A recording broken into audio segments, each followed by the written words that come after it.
वालेकुम and hello everyone. क्या हाल है, कैसे हैं आप? Hope all are doing well. I am also good.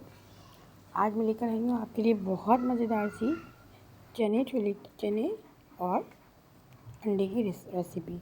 यहाँ पे कुछ गरम मसाला ले लिया है हमने, एक सेमन स्टिक है, कुछ लौंगे हैं, कुछ दालचीनी है, मेथी दाना है थोड़ा सा हाफ टी स्पून के करीब, और क्या कहते हैं ये मसाले हैं। एक बड़ा भर के जो टेबल स्पून मैंने धनिया पाउडर लिया है कुटा हुआ, 1 टेबल स्पून जीरा पाउडर लिया है, 1 टी स्पून मैंने लाल मिर्चों का पाउडर लिया है, हाफ टी स्पून हल्दी ली है, और 1 टीस्पून जो है कुटी मिर्चें ली हैं, और नमक हल्दी जायका लिया। सबसे पहले यहाँ पर हम पैन में जो है ऑयल गर्म कर लेंगे और उसमें जो है प्याज को खूब अच्छे से फ्राई करेंगे। बहुत मज़ेदार रेसिपी है, आपको बहुत अच्छी लगेगी, ज़रूर ट्राई करिएगा। जब प्याज जो है ट्रांसमिशन होना शुरू हो जाएगी तो हम इसके अंदर लहसुन अदरक और गरम मसाला जो है वो भी ऐड कर देंगे साथ में।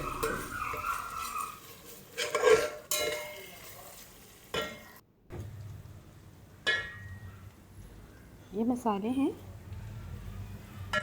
लहसुन अदरक का अरोमा आ जाएगा और उसकी कच्चेपन की खुशबू ख़त्म हो जाएगी फ्राई करने के बाद। तब ये सारे मसाले इसमें ऐड करेंगे और अच्छे से इसकी भुनाई करेंगे।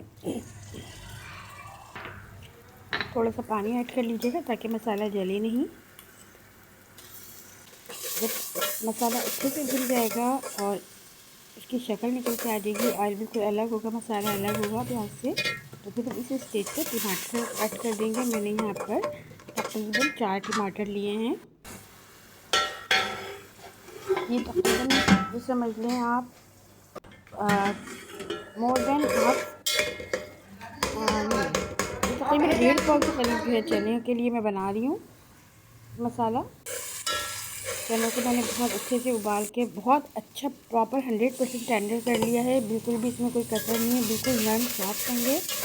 जब टमाटर अच्छे से घुट जाएंगे, यकजा मसाला बन जाएगा, पूरा मसाला मुकम्मल तौर पर बनेगा, उस स्टेज पर जो हम छोले इसमें ऐड करेंगे और उसको पूरे मसाले के साथ अच्छी तरह लपेट के भून लेंगे। और चमचे या कपड़े की मदद से जो है थोड़े से छोले जो है मैं देख रहे हैं हम इस तरह इसको यूँ मैश कर लूँगी, कुचल लूँगी ना अच्छे से, कपड़े की मदद से चमचे से दबा के थोड़े से छोले ना, ज़्यादा नहीं। हाँ, मुकम्मल तौर पे नहीं करने, पार्शली बहुत थोड़े से छोलों को कुचल के कर लेंगे ताकि इसकी ग्रेवी अच्छी सी बने ना। उसके बाद जो है इसके अंदर हल्दी ज़रूरत पानी, तकरीबन 2 गिलास पानी आप इसमें ऐड कर दीजिएगा और फिर इसको उबाल आने तक पकाएंगे। पानी ऐड करने के बाद इसमें जब अच्छे से उबाल आ जाएगा फिर इसको हम चूल्हा हल्का करके थोड़ी देर के लिए दम पे छोड़ देंगे।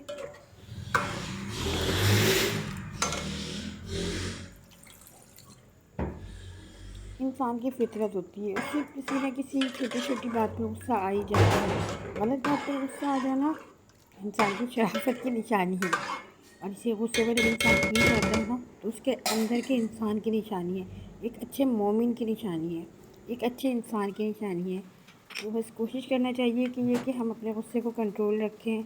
हम हाउसवाइफ हैं, बहुत प्रेशर में होते हैं, घर का प्रेशर, बच्चों का प्रेशर, अंदर का प्रेशर, बाहर का प्रेशर, स्कूलिंग का प्रेशर और रिलेटिव्स का प्रेशर, हर तरह का प्रेशर जो है हम ख़वातीन ले रहे होते हैं। तो कोशिश ये करनी चाहिए कि अपने आप को पॉजिटिव रखें, कूल रखें, काम रखें। ये कि इंसान कोशिश करे, जो आप कोशिश करते हैं जिस चीज़ के लिए आपको वही मिलता है। आप जिस चीज़ की चाहत करेंगे आपको वही मिलेगा। ज़िंदगी में पॉजिटिविटी लाने की कोशिश करें, आप देखिए किस कदर कामनेस, सुकून ज़िंदगी में आ जाएगा। अगर हाइपर होते रहेंगे, पैनिक होते रहेंगे अपनी परेशानियों को, अपने प्रेशर को लेके, तो चीज़ें गलत सलत होती। रेसिपी भी रेडी हो गई है, पसंद आए तो लाइक करें, शेयर करें, सब्सक्राइब करते हैं। मिलती हूँ आपसे अपने नेक्स्ट व्लॉग में। टिल देन अल्लाह हाफिज़।